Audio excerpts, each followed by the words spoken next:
Hello, everybody. This is Claude. I want to talk about a quick topic. Uh, EIGRP, more specifically, how to calculate the metrics within that particular routing protocol. So, if you're listening to EIGRP, if you're at this point in the game now, then you already know what the metrics I'm talking about, the feasible distance and the reported distance. And the one thing I can say is that our devices will calculate those metrics for us. Okay. And basically, this metric really means nothing to us, but it's really important to the devices to determine best path selection. Okay, in the process of best path selection, this metric is used to determine which neighboring devices, which neighboring networks are going to be utilized to send a simple packet from point A to any other given network. Okay, and there's a simple formula, a simple down and dirty formula that is utilized, and that's this that you see right here: 10 to the seventh power divided by the least bandwidth plus the cumulative delay times 256. Right now, you might not say, it may not seem relevant, but I'll walk through these here variables and show exactly how to plug in specific variables to match what the router is actually calculating internally. Okay. So what you have is a picture of a topology that I'm going to actually demonstrate this with.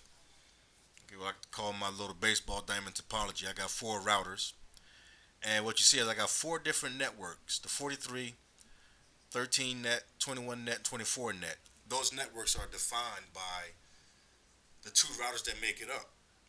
So as simple as said, the 43 network consists of routers 4 and 3. The 13 network consists of routers 1 and 3. You can look at the 24 and see, and you can look at the 21 and determine how they're derived. Okay, so let's take a peek at the CLI.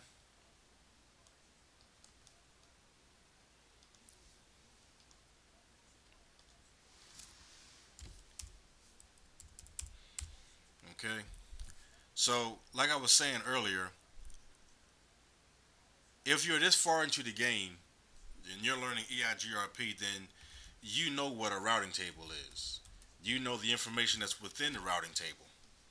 Okay, and what you see in this here routing table, you see that J4, router 4, in order to get to the 13 network, it's going to go through the 43 network. Okay, and it has a feasible distance, an advertised distance of 30,720. Okay, there's another command that we can use: show IP EIGRP topology. Okay, and that information is mirrored there as well. So, like I said, we're router 4, router 4 right here. To get to the 13 network, which is down here, okay, like router 1, we have to go through the 43 network, which you see right here.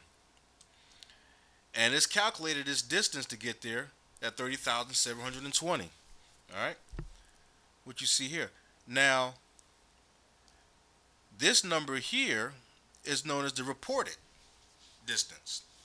What this really means, this means that the next hop device says that, I can get to that same network, but my metric's a little bit smaller.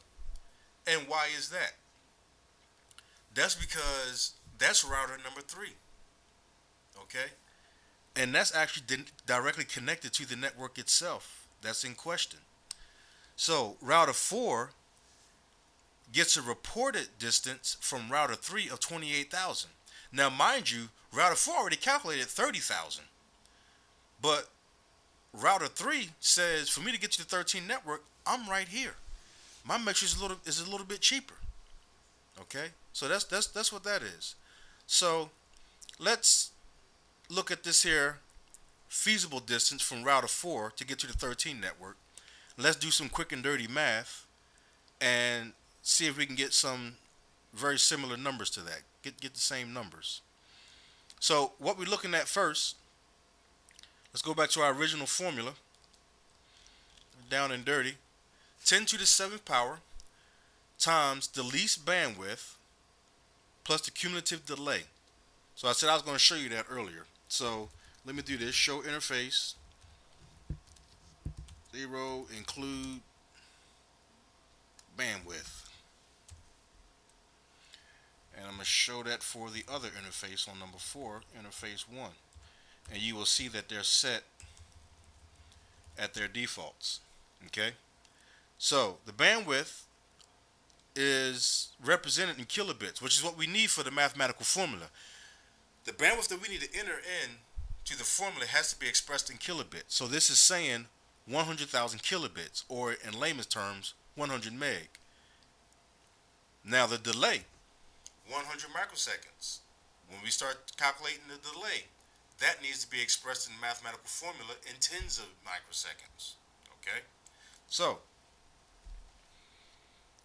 let's break out our calculator. Like I said, we're going to go ahead and we're going to calculate for this here feasible distance. Break out our calculator. And what we got, I'm sorry, calculator, there we go. Alright, so what we got,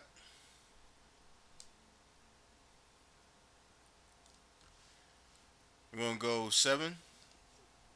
10 to the 7th power divided by 100,000, okay, plus the cumulative delay. So let me show you this. The cumulative delay from router 4 to get to router 1 is calculated from the outgoing interfaces of the devices. So you have one here on number 4, you have one here on number 3. Okay?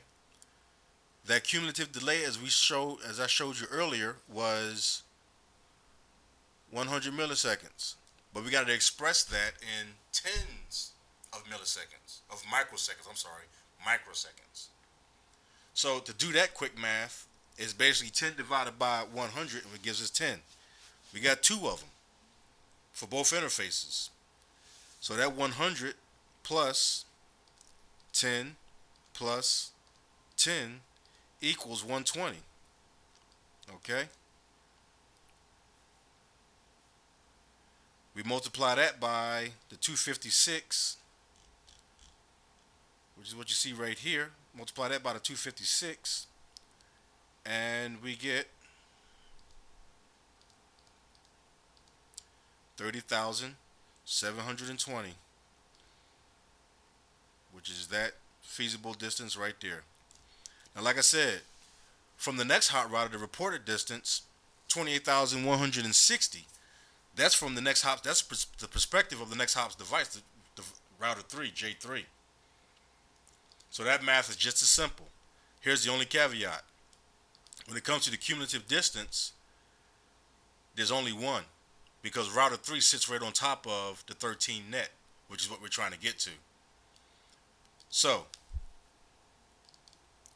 clear this out. We still go, we're going to go 10 to the 7th power divided by 100,000 gives us 100 plus the cumulative delay,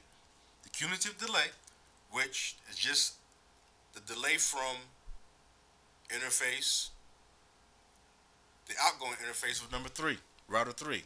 So that's plus 10, because we know we have to represent that in tens of microseconds. Okay? Equals 110. Multiply that by 256, we get the 28,160. That's our reported distance from the perspective of router 3. Okay? Now, you can go in and you can plug these numbers in and you can determine where these metrics are coming from. You can change parameters such as the bandwidth, such as the delay, and utilize the same methods to match the numbers that are being calculated internally by the devices themselves. And like I said, you don't have to do this out in the field, but this is all done internally. So this is just gives you a warm and fuzzy that you know how this is calculated and that you can apply this.